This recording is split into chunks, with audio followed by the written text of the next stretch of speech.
Desert Lights is the latest film by Felix Blume, a French artist with a focus on sound based between Mexico, Brazil, and France. Desert Light is presented at IFFR as a world premiere and marks his first appearance at the festival.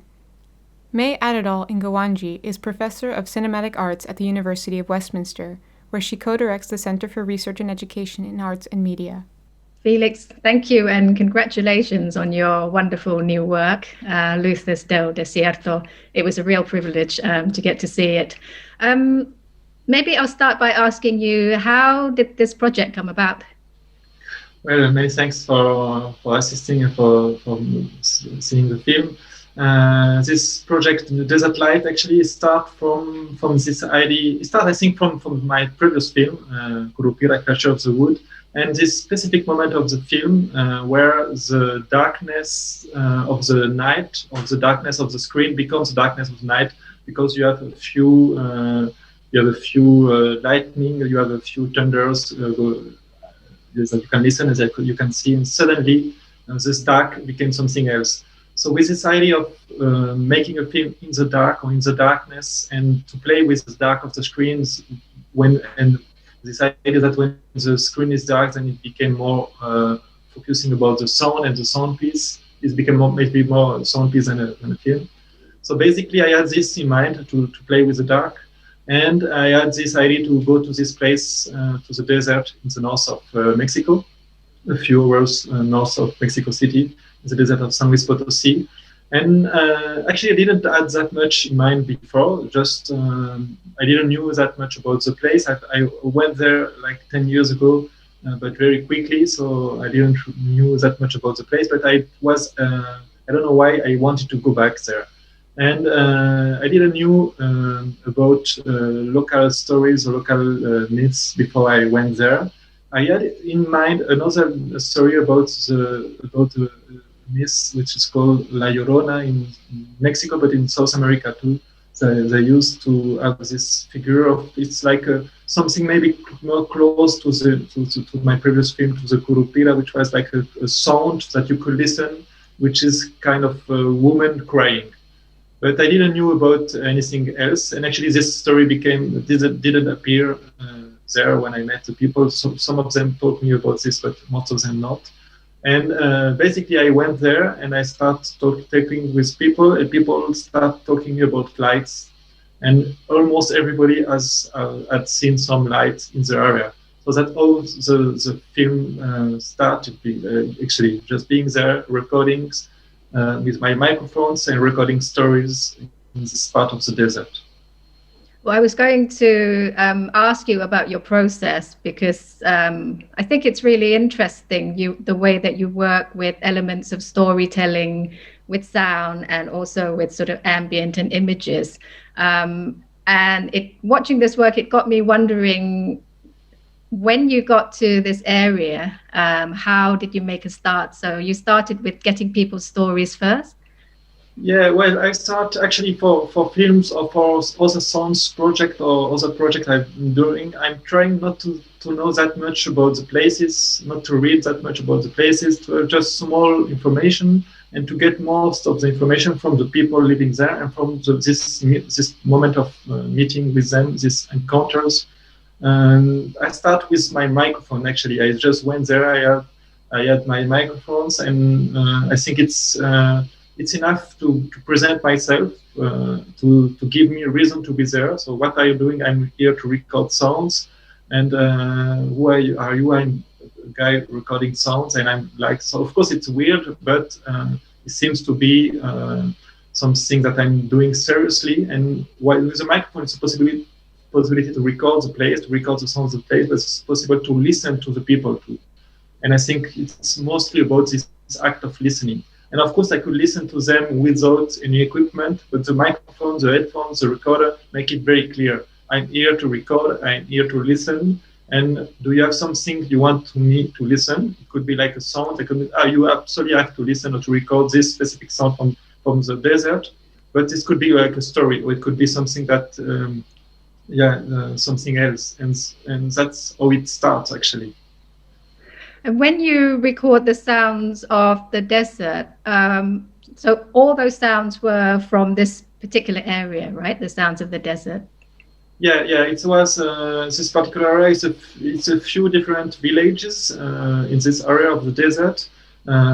We can see that actually that the desert is not that empty as we could thought. I mean, it's a desert, of course, but you always have like one small house in the middle. You have some people living there. You have some people traveling around this area of the desert. So I went to a specific small village called Wadley.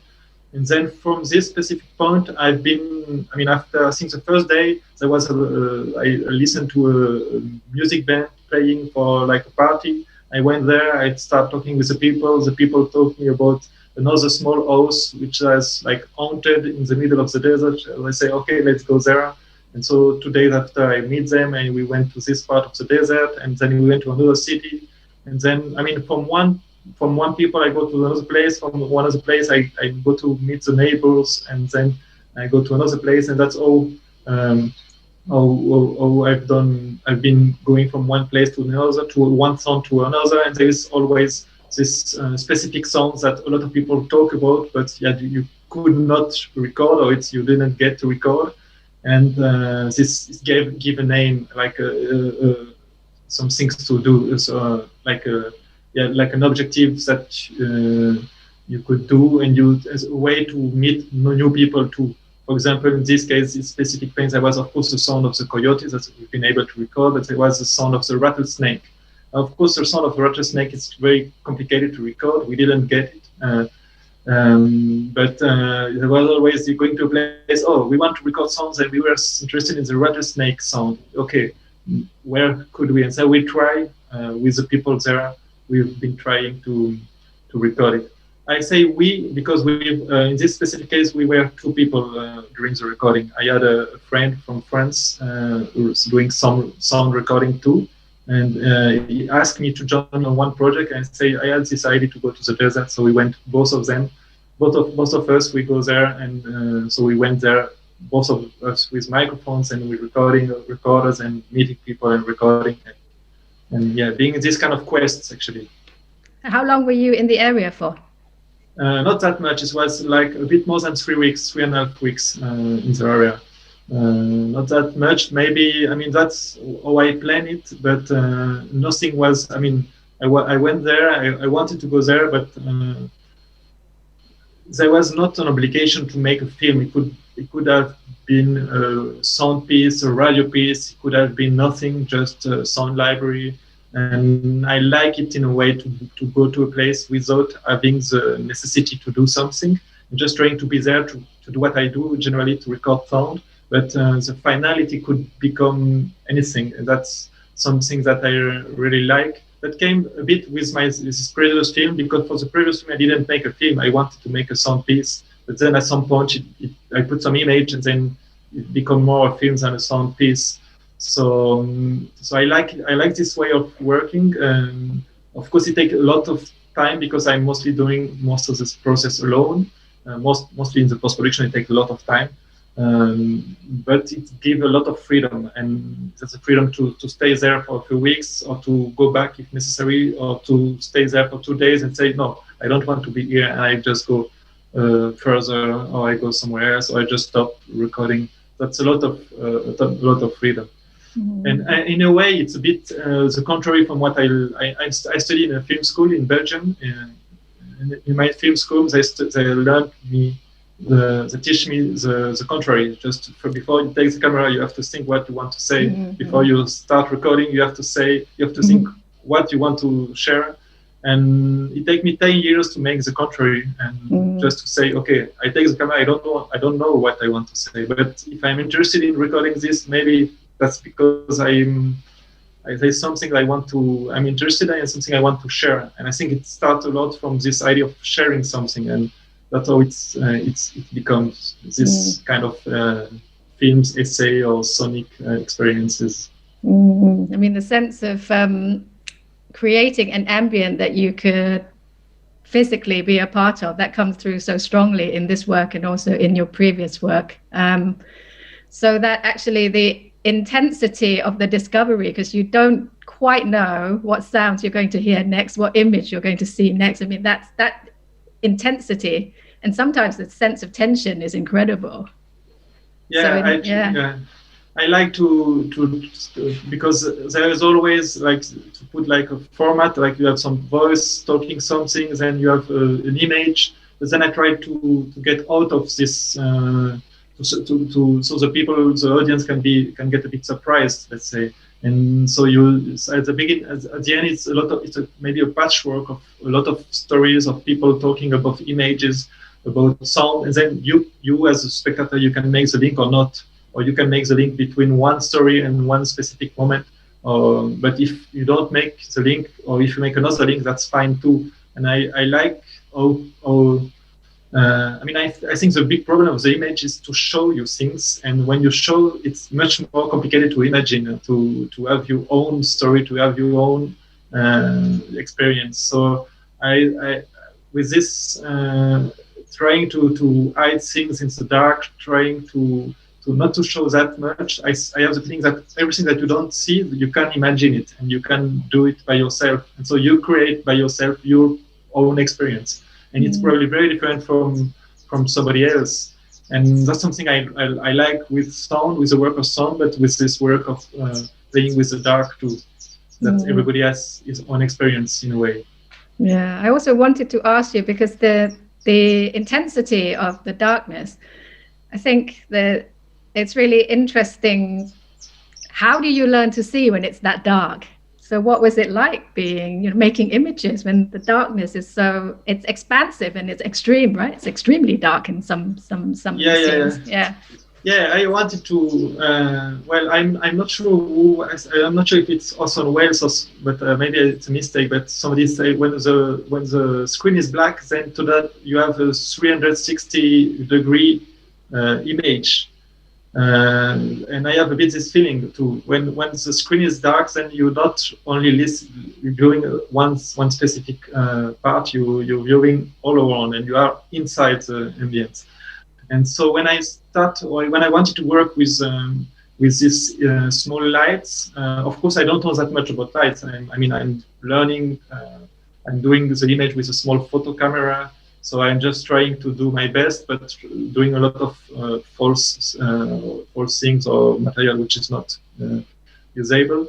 But then, it gave me there is not so many options of lights in the night. So of course there was this presence of the trains, there was some lights of the fires, but then there is this people burning the cactus during the night.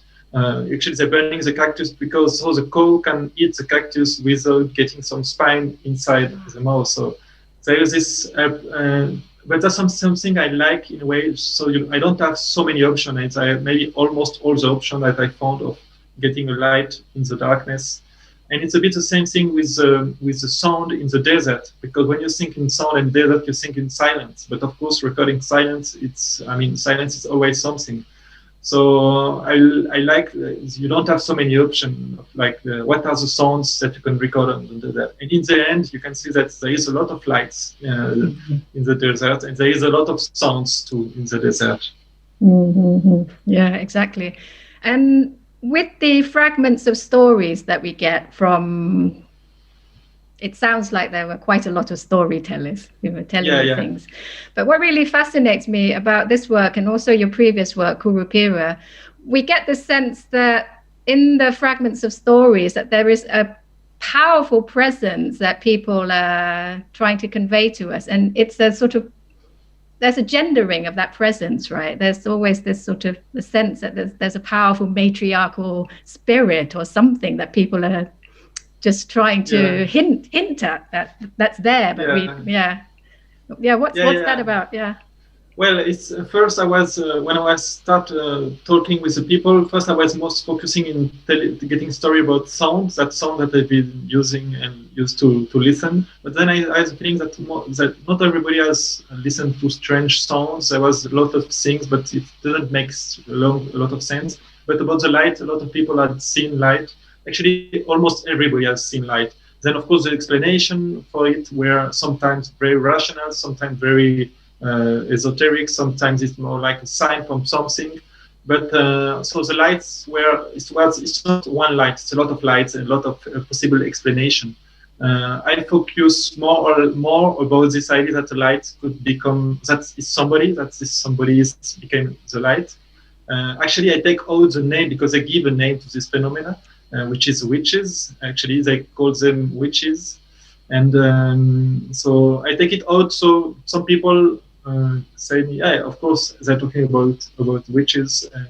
And some other doesn't make the relation because the Kurupira, it was a creature that most of people don't really know. So you could have your own image, but when you listen to the word of witch, then maybe you already have an image of what is a witch. So I prefer to take it out. But that's basically this idea about about women who transform in animals and then in fires. It wasn't very clear how they make the transformation, why they do this. And then there was this question about gender, if it's only women or if it's men too. That's something I like because actually once I get the stories, then I like to ask them why is this story, why does it transform to light, and try to find explanation about those stories, because I think in most of the case those stories has a meaning, or they are there to explain something that we couldn't explain or that we couldn't accept. And I think that's true for a lot of different myths in general. There's always a reason for it to be there. Mm-hmm. And there was a really interesting moment in this film where also the idea of male versus female begins to break down a little bit, right? Because we hear a voice that says a little bit more female than male, or there's presence, and I thought it was so wonderful. Actually, it was more complicated for me to get more stories told by women in general in this part of the desert.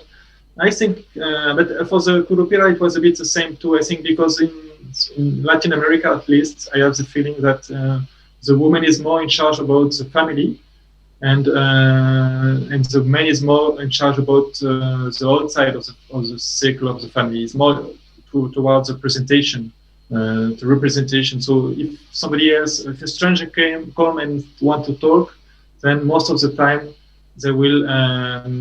The man will be in charge of talking about saying what the family is thinking.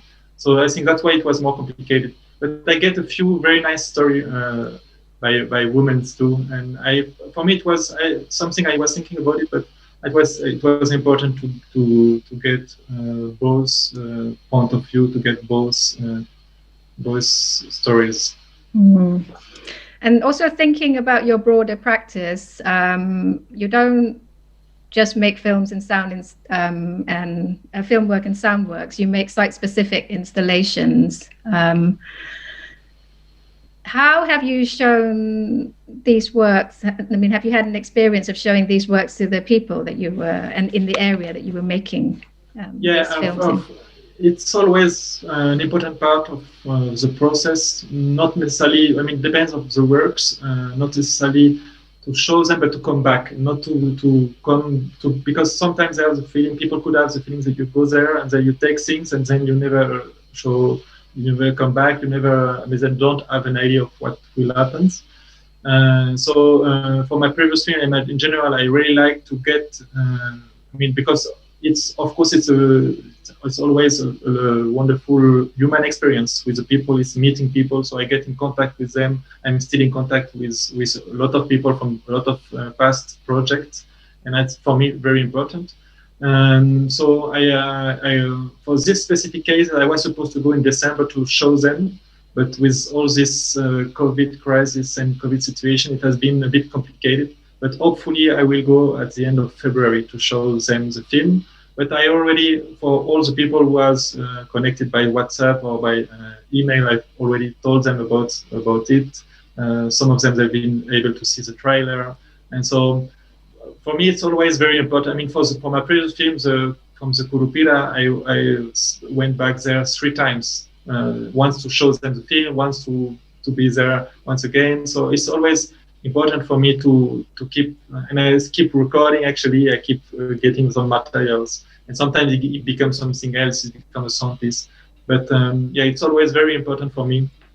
I mean, it's an important part of the process is to come back. Then I don't have the feeling that they will be very impressed about the work.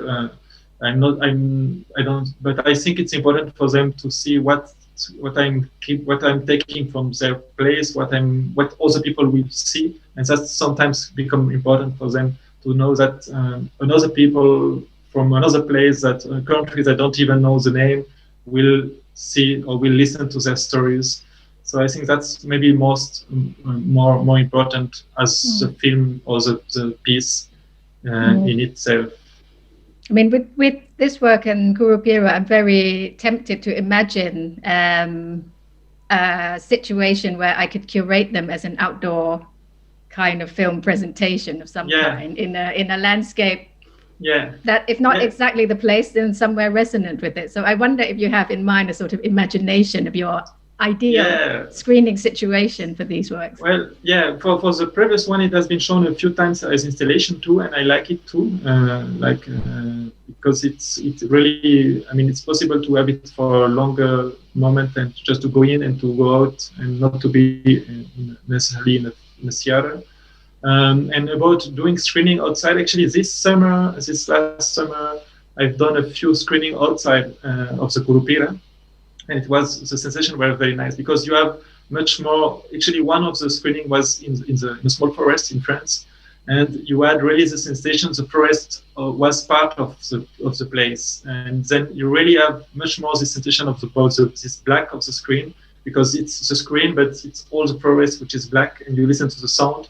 So you are really much more. I think this experience that you're in the middle of it, and that you're in the middle. It's not like a small screen, or you're just seeing a small part of everything which is around you. So that's something I really enjoy making a screening outside. And for this one, actually, of course, I think it could work very much too. So you have this idea. I mean, I think because of course the darkness of the outside is not the darkness of a theater. It's the darkness, but maybe or probably in this darkness you can still see maybe a small light, or you can still have something from, I don't know, from then the light from the screen could become the light from a small light or from something else from the place where you're in. And that's something I really like, just not to be in between the screen and the out of the screen, and to play a bit with this, with what you cannot see, but you could. And I guess the last question, Rotterdam audiences will be experiencing Luces del Desierto in their own particular special way, streaming somewhere. Do you have advice to people about how they might make this sort of screening situation enriching?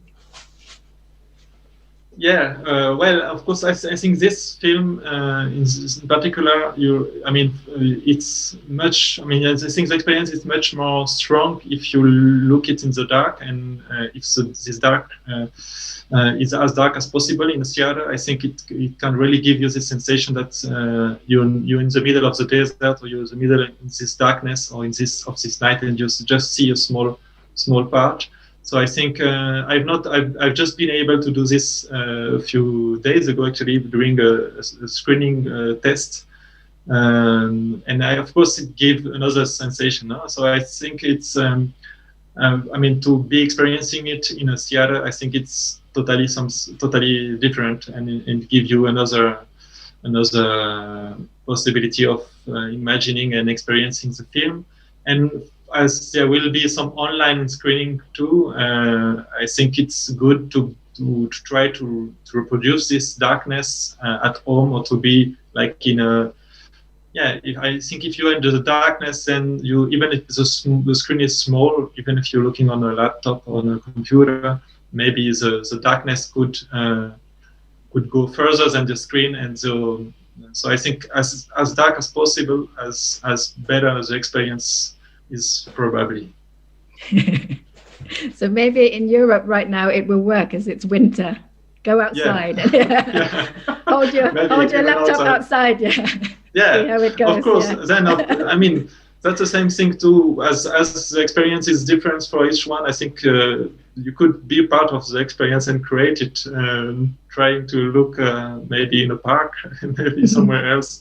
It can. I mean, I think there is plenty of ways of experiencing the film, and it's good to imagine things and to be creative in the way of showing it to all us or seeing it. Actually, I will try that. In the little town I live in, I have an old wood in the back of my house. I will see if I can. Yeah, you can try. You can you can let us know what's the best way to experience these nights of the desert. I'll try and let you know. If my Wi-Fi works up there, I'll try and let you know. Okay. Thank you, Felix. Yeah, thank you very much.